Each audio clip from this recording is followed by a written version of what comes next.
Shalom, like give all honor and glory to Yahweh, Ba'ashem, Yahweh Shai, Ba'ashem, Rakah Kodash, like give double honors to our apostles and elders of Great Millstone. Salutations to our youth sincere Akim, pushing his word out across the four corners of the earth. This is an article from NOLA.com, and the title says, Automaker Ford plans layoffs, blames Trump tariffs for a $1 billion loss report. And this came out on October the 8th, 2018. Ford's reorganization could include upwards of 24,000 job cuts. NBC News reported Monday, October the 8th, the automaker has not provided hard figures on the number of employees it will let go, but its leaders have said President Donald Trump's tariff war with China could impact the company's overhaul. The NBC report cited a Morgan Stanley analysis that estimates a 12% reduction in Ford's global workforce, resulting in the loss of roughly 24,000 workers. Bob Shanks, Ford's chief financial officer, described the cutbacks as a redesign that will include its 70,000 white-collar employees. With sales lagging well behind its domestic competitor General Motors, Ford has launched a $25.5 billion reorganization plan. It began in earnest in May 2017 when then CEO Mark Fields was removed. The company has previously announced it will drop production of its sedan, wagon, and coupe models, save for the popular Mustang, and concentrate on SUVs and trucks. Meanwhile, Ford has found itself regularly at odds with the president. As a candidate, Trump threatened Ford with tariffs when it proposed building a plant in Mexico. The company backed out of those plans and opted to expand in China instead. The main blow from the Trump tariffs have delivered to automakers have been in the cost they have added to many of the parts they import from China. So now we see in the news that this massive automaker in America, or one of the massive automakers in America, Ford, is about to lay off employees.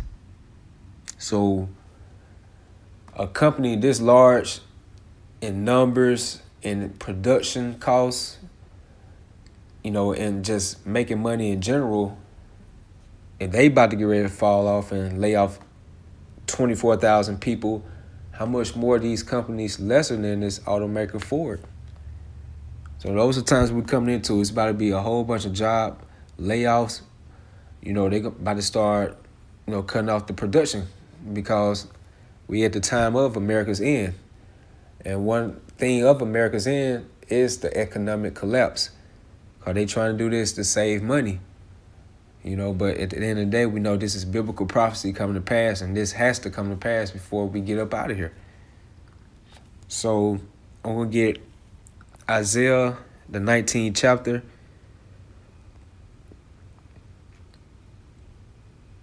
And I'm going to get the 14th verse. The Lord have mingled a perverse spirit in the midst thereof.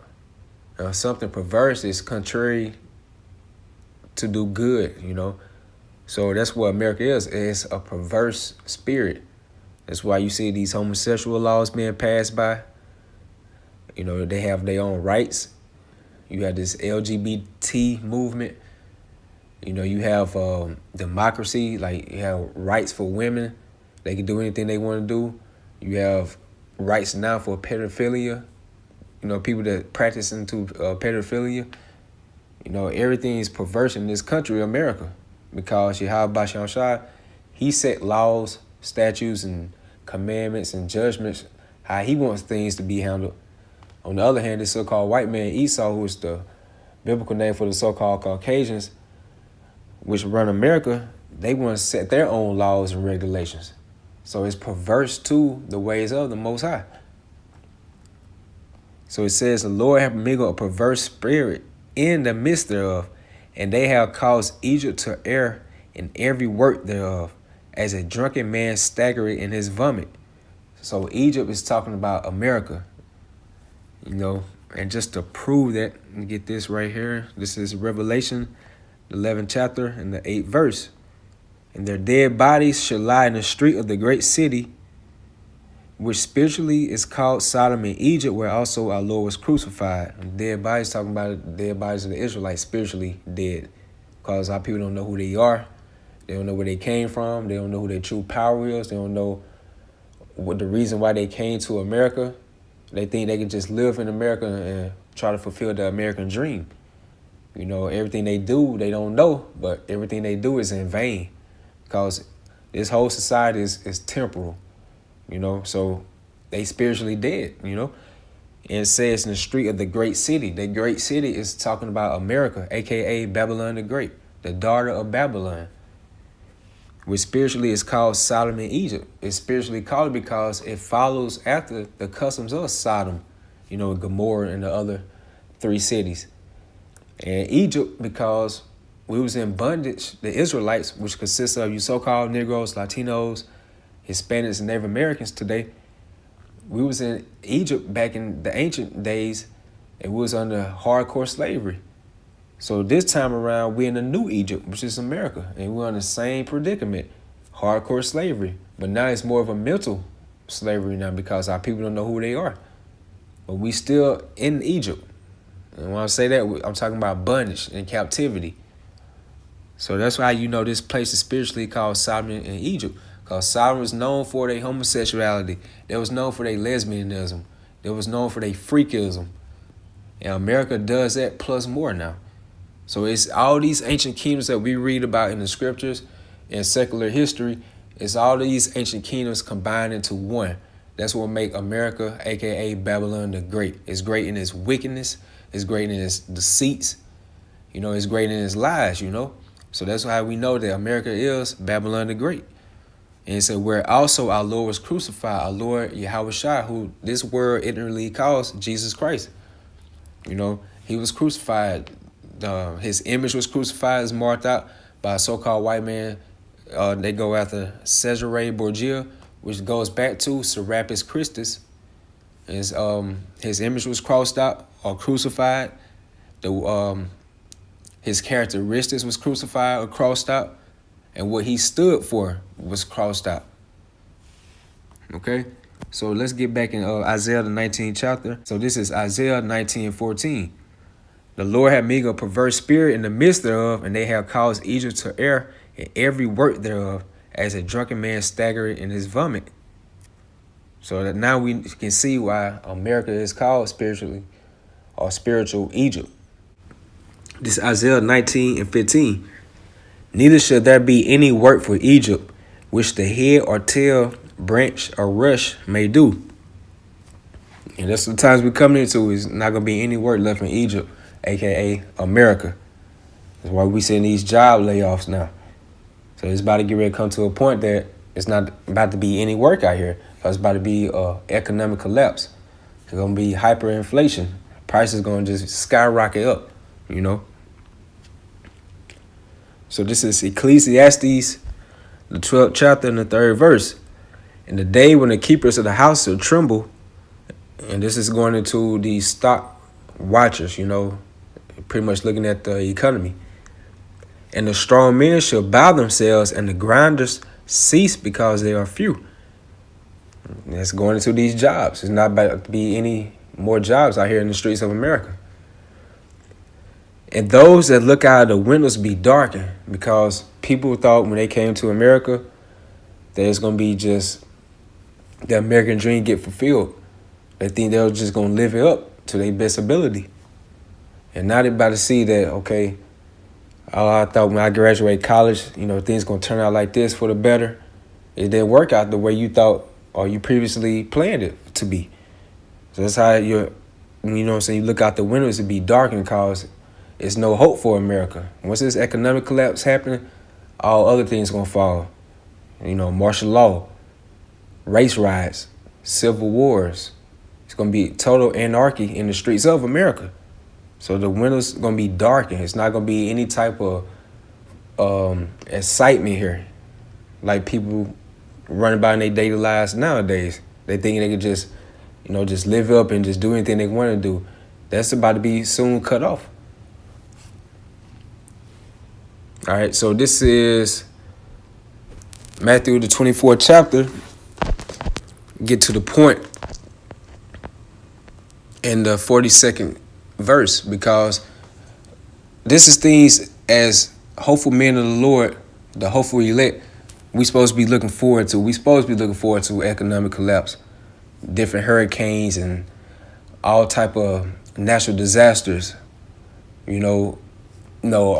Talks about World War III, anything that's pertains to the Bible, because we know this is biblical prophecy. We know that when all these things are coming to pass, that's when Yahushua said, just, be watchful, look out for all this. These are the beginning of sorrows. So we supposed to be in that stead to be watching. And this proves this. This is Matthew, the 24th chapter, and the 42nd verse. Watch therefore, for ye know not what hour your Lord do come. But know this, that if the good man of the house had known in what watch the thief will come, he would have watched and would not have suffered his house to be broken up. So that thief is talking about Yahushua. So we spiritually preparing by watching the news and linking up with the scriptures, and we bringing out to edify the elect, So we watching. So if you not watching, you're going to get caught up. Just like a regular person, they trying to lock their doors and stuff like that, trying to prepare, their household or whatever, and they see a thief coming. Well, they actually don't see the thief coming, so that means they not watching for the thief. That means the thief can easily get into their house and steal and kill them or whatever, So they not watching. So if you spiritually watching from far ahead, you can prepare for that situation a lot more better, So that's what we doing in the spirit as the hopeful elect. Therefore be ye also ready, for in such an hour as you think not the Son of Man coming. Who then is a faithful and wise servant, whom his Lord have made ruler over his household to give him meat in due season. Blessed is that servant whom his Lord, when he cometh, shall find so doing. And Lord willing, we are part of that great elect, that when Yahushua comes back, he see we are the same man still in our stead, and being on that watchtower, and we're watching out for these prophecies. That's what we're supposed to be doing. We're supposed to be hastening the time. So this is Habakkuk 2 and 3. For the vision is yet for an appointed time. That vision is talking about, the end of this American society, Babylon the Great. Yahushua coming back to take this place down and set up his rightful heirs with him into the kingdom of heaven. But at the end it should speak and not lie. Though it tarry, wait for it, because it will surely come, it will not tarry.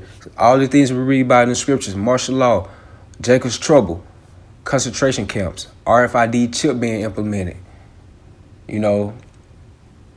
all type of things and catastrophes like that. That's things we supposed to be looking forward to, because each day that goes by is another day closer to our kingdom. So we supposed to be waiting for that, and we supposed to be hoping for it. We supposed to hasten Yahushua's coming, because it's our captivity. We're no different than that prisoner that's locked up in the regular penitentiary, and he's looking for his day to get out of there. We prisoners too, So we supposed to be in that same mindset. We supposed to have that same mindset that, okay, we know Yahushua's coming back. It's closer now because we've seen these prophecies coming to pass. And we supposed to be watching for that. That's a mind frame each brother that's called himself a man of the Lord, they supposed to be doing, man. And Lord willing, we are part of that great elect, because Yahushua said that these are things you're supposed to watch out for.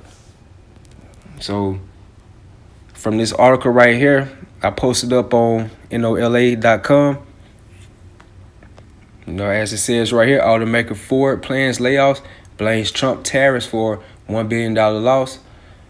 This is proving that just the Egyptians are going against the Egyptians. The so-called Caucasians going against the so-called Caucasians. The Edomites against the Edomites. It's the same thing how it was back in ancient Egypt, back in ancient Rome, back in ancient Greece. It's just all things just repeating itself now. So we know that the times are coming to pass, man. Yahushua, he's about to get ready to come back. And we're supposed to be watching. We're supposed to be hoping for things like this. And that's how you know you're in the right mindset. Because when people be panicking and worrying about things about, oh man, there's no more jobs and stuff like that, we supposed to be praising Yahweh Bashem Yahushua because we know that's our time for our time to rule, you know? All right, with that, I hope you all were edified. I give all honor and glory again to Yahweh Bashem Yahushua, Bashem Rakakwadash, double honors to our apostles and elders of Great Millstone. Salutations to all you sincere Akim. Shalom.